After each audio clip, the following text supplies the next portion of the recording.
Hi, welcome to Delicious and Light. I'm Dina D'Ambrosi, and today we're going to be making an appetizer for friends and family and any kind of entertaining you might be doing this season. We're going to be making an artichoke and white bean dip, and we're going to serve it with Italian bread. I'm going to show you how to make the dip.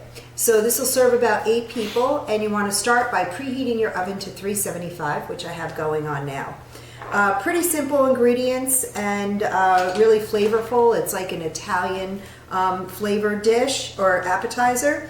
We're going to start with 1 onion, and we're going to chop that, and 2 cloves of garlic. And then what we're going to do in the food processor is we're going to add a half a cup of ricotta cheese, part skim, so it's lower in fat, cannelli beans, artichoke, a can of artichoke hearts, about a cup of spinach, which we'll chop, and about a 1/4 cup of fresh basil, and salt, pepper to taste, and a 1/4 cup of Parmesan cheese, and then we'll bake that in the oven. So let's get started.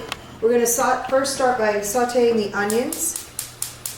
So we'll start the heat on that, and I'm just going to spray that with cooking spray.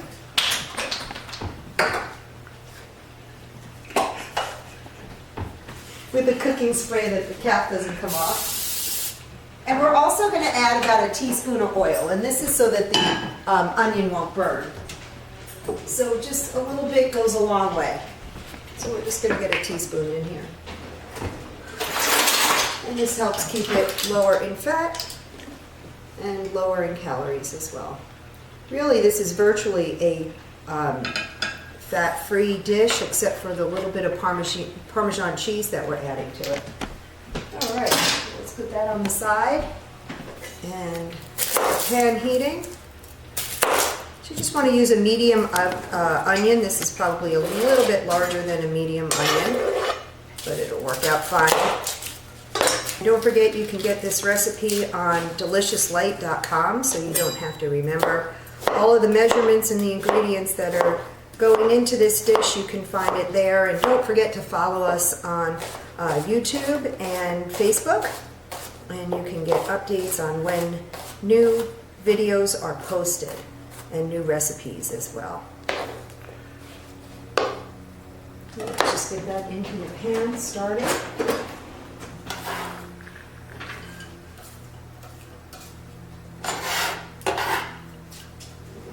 And we'll get the rest of the onion in there. And you just want to saute this for 2 to 3 minutes, just until the onion is softened and slightly browned. You're not going to be caramelizing the onion or anything, so it won't take too long.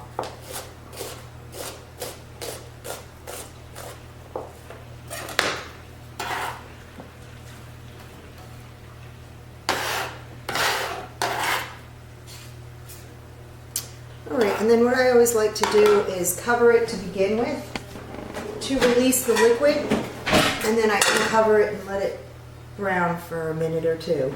From there, once that gets slightly brown, I'm going to just be adding 2 garlic cloves that will be minced, and I'll put it right in the pan there. So I'll catch you back in about 2 to 3 minutes.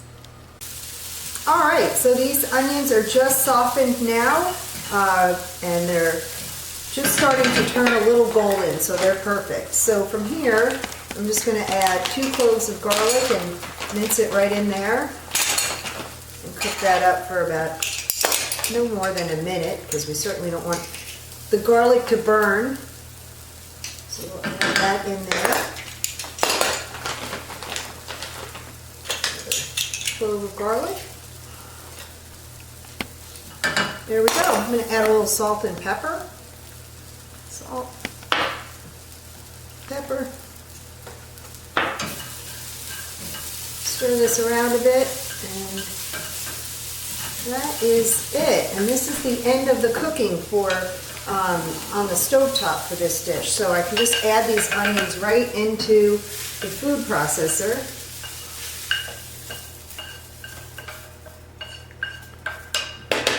Perfect. And in there I have a half a cup of part skim ricotta cheese that we're going to add to that. We're going to add an 8-ounce can of the cannelli beans, the artichokes, and the last thing is I'm just going to chop some basil. About a 1/4 cup fresh basil. I do believe, and every time I get a chance to cook, I cook with fresh, unless I can't find it. Fresh herbs and spices really do make a difference to how the dish tastes. A lot of dried herbs taste very different when they are dried out. And what I'll do in the winter is I always grow basil somewhere on our property, and what I do is I dry my own, and that makes a difference as well. At the end of the season, I'll pull the whole plant and I'll just dry it in the oven at a temperature of about 100 degrees. So it dries real slow. It takes a while, but it makes the house smell wonderful. And when I use it during the winter months, it's as if I'm cooking with fresh because it hasn't been dried that long. So I'm just going to put this on and let it really mix in there all together. And this just may take a minute or two. Another thing is, whenever you're using a food processor like that, you want to scrape down the sides at some point, because you'll see the stuff in the middle gets real ground up, but the stuff on the sides does not. You just want to help that along a little bit. Turn that back on.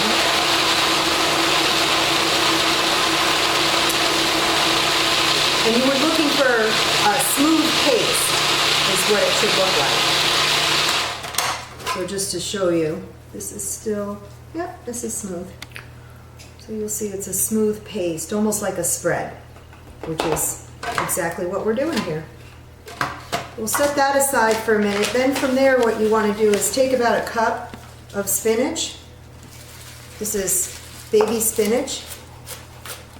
And just chop this up, not too fine, but just enough. Get a little smaller.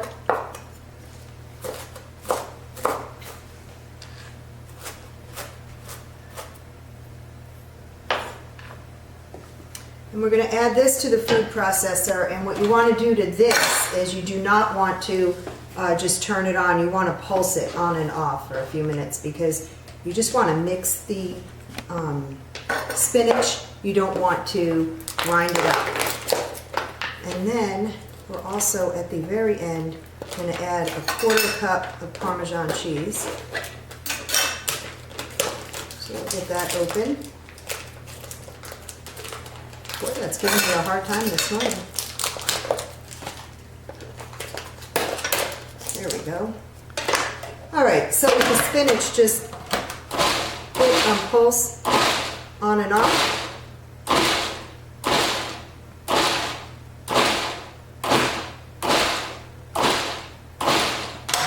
Stir it around a little bit.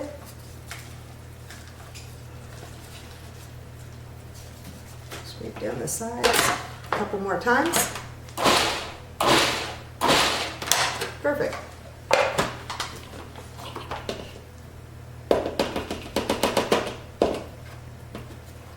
All right, we'll get this in a bowl because we're just going to mix in the 1/4 cup Parmesan cheese.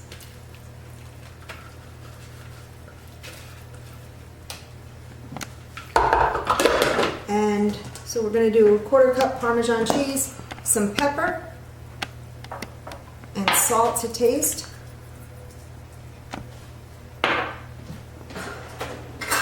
1/4 cup Parmesan.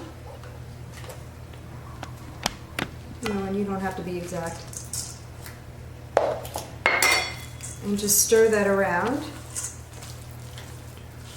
The oven has been heating up, and we're almost at 375.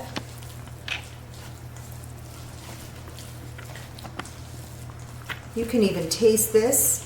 There's nothing in it that would prevent you from tasting it. Just to make sure you have your seasonings right, you could add a little salt and pepper if you need a little bit more in there. So let's see what this tastes like. Very good. I'm going to add a little more salt. A little more pepper. Just need a little bit more seasoning. And if you'd like it a little spicy, you can even add a little bit of red pepper flakes to it. So if you're someone who likes on the spicier side, you can definitely do that to this dish. All right, from there, all I'm gonna get is an oven safe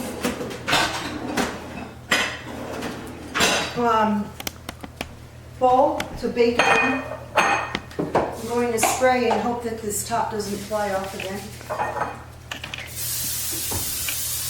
Spray this.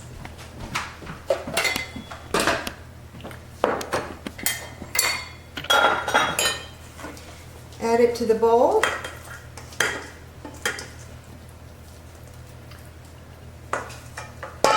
Sprinkle a little bit more Parmesan cheese in here. I've always said that I like to cook with Parmesan cheese because it doesn't add, it's a low calorie, low fat cheese when it comes to cheeses, so it's nice to use Parmesan cheese. It adds so much flavor. And then we're just going to put this in the oven on medium shelf and let that bake for 30 minutes and check it out. A couple things I just want to mention. One is that this program is being provided by Apex Nova. Check us out. If you belong to a group, a sports team, any schools, we can help serve you with your fundraising efforts. And again, check us out on deliciouslight.com is where this recipe will be. I'll catch you back in 30 minutes. All right, so the buzzer just went off on the bean dip, and let's see what it looks like. Yeah, that's great. So as you can see, it's lightly browned on top. I sprinkled a little extra Parmesan cheese. Now I'm not going to be serving this for a little while, so what I'll do is right before company comes, around 10-15 minutes before they come, I'll put it back in the oven to warm it up. So what we'll do though, and make sure it's all good, is just give it a little taste, and I'll explain later. Eat now, explain later. Hopefully I don't burn myself too much.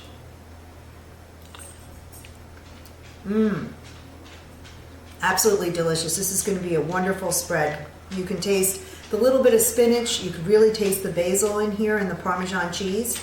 So I buy these take and bake Italian breads, and about 15 minutes before, when I put the dip back in the oven, I'm also going to put the take and bake Italian bread in the oven. And so while people come over, everything will be nice and hot and ready, and it'll taste like fresh Italian bread with this delicious dip. So in the meantime, until the next recipe, enjoy. Thanks.